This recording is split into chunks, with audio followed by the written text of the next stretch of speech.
katika korido za utulivu lakini zilizojaa mvutano wa kidiplomasia ya kimataifa, mataifa mapya yameanza mazungumzo ambayo huenda yakabadilisha kabisa uhusiano kati ya Ufaransa na Afrika ya Magharibi. Rais wa Ufaransa Emmanuel Macron hivi karibuni alieleza dhamira yake ya kurejesha na kuimarisha uhusiano kati ya taifa lake la Ufaransa na taifa la Burkina Faso, huku akitamani kuruhusiwa tena kuweka kambi za kijeshi nchini Burkina Faso kama ilivyokuwa miaka iliyopita ambapo Ufaransa ilikuwa na kambi zake za kijeshi, lakini katika hali ambayo haikutarajiwa walifukuzwa na kambi yao kuchomwa moto na serikali ya Traore baada ya marais hao wawili kupishana kauli. Kauli hiyo ya kutamani kurejesha kambi za kijeshi katika ardhi ya Burkina Faso ilitolewa kwenye mkutano wa kimataifa wa usalama mjini Paris nchini Ufaransa na kusambaa haraka katika mitandao ya kijamii, hasa katika mtandao wa X, zamani ukifahamika kama Twitter, na kuibua mjadala mkubwa. Kamanda Ibrahim Traore, anayejulikana kwa msimamo wake wa kizalendo na umaarufu unaoongezeka miongoni mwa vijana wa Burkina Faso, alijibu kauli hiyo ya Rais Emmanuel Macron wa Ufaransa kwa swali kali la kufikirisha, akiuliza, lakini tayari mmeshakuwa marafiki na Marekani, Uingereza, Brazil na Canada. Je, mna kambi za kijeshi katika nchi hizo? Maneno yake yaliyojaa kejeli na msimamo thabiti yalionyesha hisia za nchi nyingi za Kiafrika zinazotilia shaka uwepo wa majeshi ya kigeni, hasa kutoka kwa wakoloni wa zamani. Majibizano hayo yalikuwa ishara ya mabadiliko katika taswira ya kisiasa duniani. Kwa Macron, malengo ya Ufaransa katika ukanda wa Sahel ni ya kimkakati na pia ya kihistoria.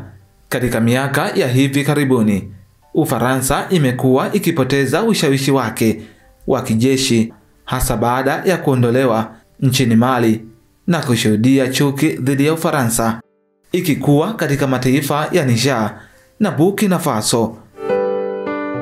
Kupata uhusiano mpya na Burkina Faso ni jaribio la mwisho la kuokoa ushawishi uliopotea. Lakini kwa Traore hali ni tofauti. Akiwa kiongozi wa nchi inayokabiliana na mashambulizi ya kigaidi, umaskini na mabadiliko ya kijamii, yuko katika njia panda. Akubali majeshi ya kigeni kwa msaada wa kiusalama au aendelee na njia ya kujitegemea inayosisitiza uhuru na taifa?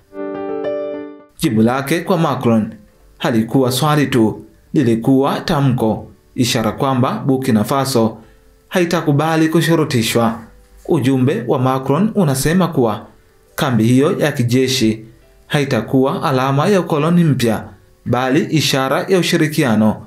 Tunataka uhusiano mpya wa heshima na maslahi ya pamoja, alisema mwanadiplomasia mmoja wa Ufaransa. Lakini wakosoaji wanasema ahadi kama hizo zimeshatolewa hapo awali na mara nyingi ziliishia kuwa maneno matupu.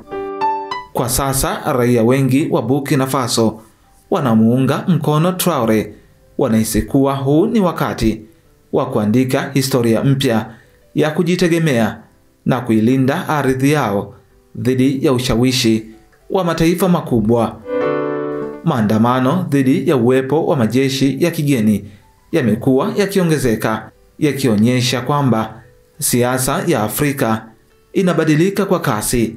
Macron, hata hivyo, haonyeshi dalili za kurudi nyuma.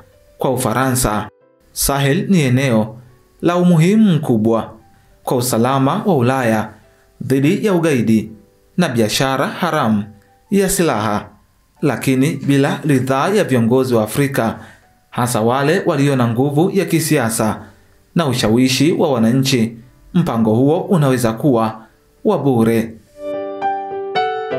Mgogoro kati ya Burkina Faso na Ufaransa umeshamiri katika miaka ya hivi karibuni baada tu ya Ufaransa kusitisha safari za shirika lake la ndege nchini Burkina Faso kwa kile walichodai kuwa Burkina Faso kwa sasa ni taifa lililojaa machafuko na lisilo na amani, na hapo wakimlenga Ibrahim Traore baada ya kuingia madarakani kwa mapinduzi ya kijeshi yaliyomuondoa madarakani rais wa wakati huo Paul Damiba.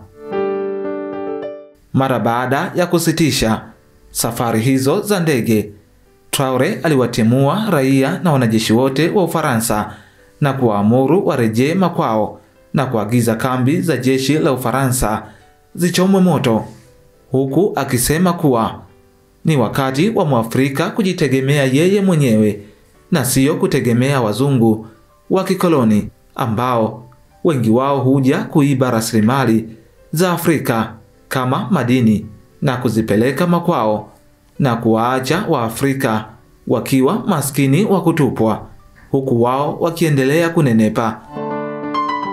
Mazungumzo kati ya Macron na Traore yanazidi kuwa ya mvutano, lakini pia yenye maana. Ni vita ya kimya kati ya historia na mwelekeo mpya wa bara la Afrika. Swali linabaki pale pale. Je, Traore atasimama kidete au atasukumwa kwa hila za kidiplomasia? Dunia inasubiri kuona.